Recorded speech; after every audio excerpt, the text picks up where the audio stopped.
واتهاي كلنتي وأنا ونكسن داوديال وآذن محمد صلاة آذن كسمايو oo idin le meel baad joogtaan qofkii habeen u tahay habeen wanaagsan kay maalin u tahay maalin wanaagsan sidaad ogtihiinba waxa ay maantay kalfadhigii baarlamaanka Puntland qodbad taariikhiga ka soo jeeday madaxweynaha Puntland Saciid Cabdullaahi Dani waxaana uu si weyn u taageeray arrimaha la xiriira Jubbaland iyo nidaamkeeda isagoo markaas si weyn u dhaleeceeyay dhibaatadii dawladda Soomaaliya ee madaxweyne Xasan Sheekh Maxamuud uu kula kacay dadka reer Jubbaland waxaana markaasi uu sheegay in arintaasi ay ahayd mid loo qaateena oo aan marnaba suurtagal ahayn in dawladda Soomaaliya ay awoodeedii u adeegsato dad Soomaaliyeed oo gobol kamida Soomaaliya degan waxaana markaasi uu baaq u diray dadka reer Jubbaland oo uu baaqay in ay nidaamkooda ilaashadaan isla mar ahaantaana dawladooda ay garab istaagaan waxaana sidoo kale dawladda Soomaaliya uu ku eedeeyay in arintaasi aanay marnaba suurtagal ahayn in ay bulshadeeda kula dhaqanto Puntland haddaan nahay aan taageersanahay dawladda Puntland ay taageersan tahay dawladda Jubbaland kuna taageerayso inay noqoto mas'uuliyadeeda guud waxaan aad uga xunnahay weerarkii Ras Kamboni ka dhacay oo dhacay intii labada kalfadhi lagu kala maqnaa runtii arintaas waxay ahayd arin xadgudub ah oo dawladnimada ku xun abuureysana waxyaabo laga soo gudbay oo u muuqda dagaaladii sokeeyay inay dib u noqon karaan waxaan u rajaynayaa dadka gobolada Jubbaland jubbada dhexe xoogeeda niman shabaab la dhahaaba haystee jubbada hoose iyo gedo inay si miir qabta dalka mustaqbalkiisa uga tashadaan wixii wanaag ah oo Soomaali ay uga qayb qaadan karaan ay kaalintooda ka qaadaan wixii sharci iyo dastuur aan ahayn oo xadgudub ah oo dawladnimo ahayn inay iska celiyaan arintaas suuragal maaha in dawladda federaalku ay u adeegsato awoodii dawladnimo ee la siiyay inay deegaanada kale wax ku yeesho arintaas waan ka digaynaa faragelinta lagu hayo maamulada aragtida saxda ah ku socda oo oranaysa haddaanan la raacsanayn waxa weeye waxa tahay cadowgeyga arintaas waa arin khatar ah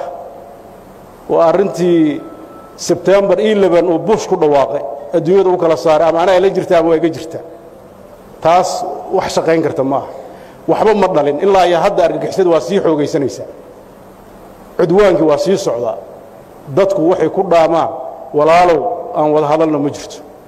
in meel la isugu yimaado la wada hadlo oo waxa khaldan lagu la arko ayaa ah dawga saxda ah Soomaali dad isku awood sheegan kara ma Soomaali dad isjoobi kara ma qof Soomaaliya ama deegaan Soomaaliya oo waxa uu doonayo cid kale oo ay ka bedeli kartaan ma jirto waxa la rabaa kaliya dadka deegaanadaas degan dhowr yaroo sufaha intay magacooda qaataan inay meesha doonaan in kala dhicin dadka intiisa badan waxa la rabaa go'aanka maamulka iyo deegaanada ay joogaan inuu noqdo go'aan iyo maamul loo dhan yahay haday tahay dadka dhaqanka haday tahay wax garadka kale iyo dadka xilka loo dhiibtay inta hadii qof walba la yiraahdo xil baa lagu dhibay meesha doonto u durduri hadda waxa dhacay waxaan munaasab ahayn oo runtii aan laga mahadin waxaan u rajaynayaa dadka Soomaaliyeed meel kasta ay joogaan in uu aqliga taliyo in nabadda laga wada shaqeeyo in shuruucda iyo xeerarka ilaa hadda aan haysanay heshiiska lagu yahay lagu dhaqmo wixii tabasho laga qabo la rabo in laga bedelana iyadoo la wada jir laga wada hadlo oo la xasilan yahay Puntland ayaa sidoo kale waxa uu eedeen culus u soo jeediyay amaba uu ka hadlay shirkii dhowrka jeer baaqday maanta loo balansanaa 15ka bisha June madaxweyne Xasan Sheekh Maxamuud uu cilaamiyay isagoo sheegay in shirkaasi aanu ahayn mid markaasi suurtagalaya waxaana uu sheegay in madaxweyne Xasan Sheekh Maxamuud uu ka waantoobo in shirarka madaleyska ahi waa sida uu hadalka u dhigay uu ku qabto gudaha wadanka waxaana uu tilmaamay in marka hore laga heshiiyo xaaladda wadanka ka taagan runtii shirka maanta madlana 15 u malayn maayo inuu qabsoomin iyo waa baaqdana waa maqlayay wax markiisa horeba si fiican looga baaraandigin buu haddana waxaan ku talinayaa shir loo dhan yahay oo xaqiiqada oo dhabka hadal ah oo dalka lagu samata bixinayo inuu dhaco shirar mandaleysa oo aan sax ahayn qabashadooda waxba tarimayso waxa la rabaa shirar sideedaba dawladdu xaaladdan kale marka ku jirto wada tashi uma baahna waxaana la dhaho ra'yi baan ka qaadanaya go'aankan anaa iskale uma baahna waxay u baahan tahay shirar dhab ah oo go'aan wada jira lagu gaaro oo nin walba kaalintiisa ka hayo waxaan si gaar ah fariin ugu darayaa madaxweynaha jamhuuriyadda federaalka Soomaaliya waxay shacabka Soomaaliyeed ku siiyeen fursad labaad oo aad dalkan ku hogaamisid waxay ka dhirsugayeen runtii rajo aad u weyn oo Puntland ay koow ka tahay oo runtii u arkaysay imaanshahaaga inuu noqon doono mid khayr u ah Soomaali mustaqbalkeeda waxaan rajaynayaa wadada hadda lagu socdo wada sax ma waxaan rajaynayaa in kastoo ay wanaagsaneen inaan bimbar nasiixa kaaga soo jeediyo haddana waa ka fursan waaye maxaa yeelay wax badan oo si hoos aan uga hadlay waxba waa ka qabsoom waaye marka haddaan la ismaqlin waxa ka dharanaya waxaan wanaagsaneen waxaan ku hadlayaa waa dareenka iyo aragtida shacabka reer Puntland ay qabaan waxaan rajaynayaa aragtidaas oo ah aan wada hadalno oo wanaag aan ka wada shaqeyno cid diidaysa inaysan jirin waxaan rajaynayaa xilligii la ismarin habaabin jiray dalkan uu dhaafay shirar mandhalaysa oo aan sax ahayn qabashadoodu waxba tarimayso waxa la rabaa shirar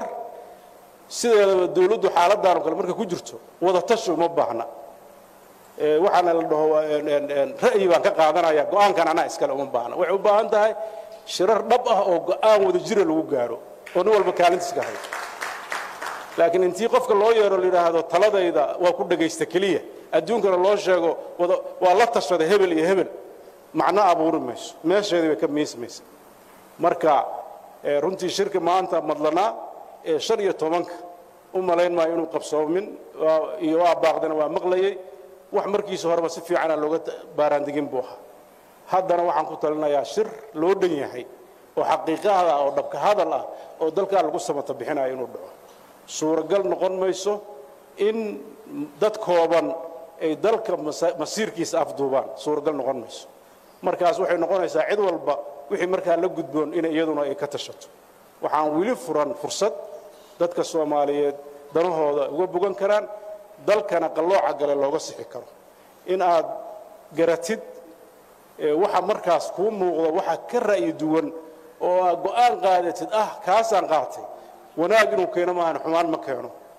bulshadaadana waxa ay jeceshahay waxa wanaaga ku jira waxaan rajaynaynaa insha Allah ta'ala kaalinta Puntland oo ah inay midnimadeeda iyo difaaceeda ilaaliso kaalinta ay Soomaaliya ku leedahay ay qaadato runtii dadkeedana ay u horseedo nolol degan iyo horumar waa waajib anagoo dhan wada saarno aan rajaynayna inaan wada gudano aad baad u mahadsantihiin wassalaamu calaykum waraxmatullaahi wabarakaatu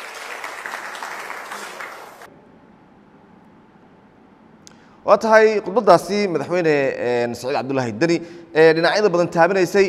maantay uu ka jeediyay kalfadhiga baarlamaanka Puntland ayaan intaas daawadayaal ku soo gabagabeynaya tan iyo kulanti dambe waa Aadan Kismaayo idin leh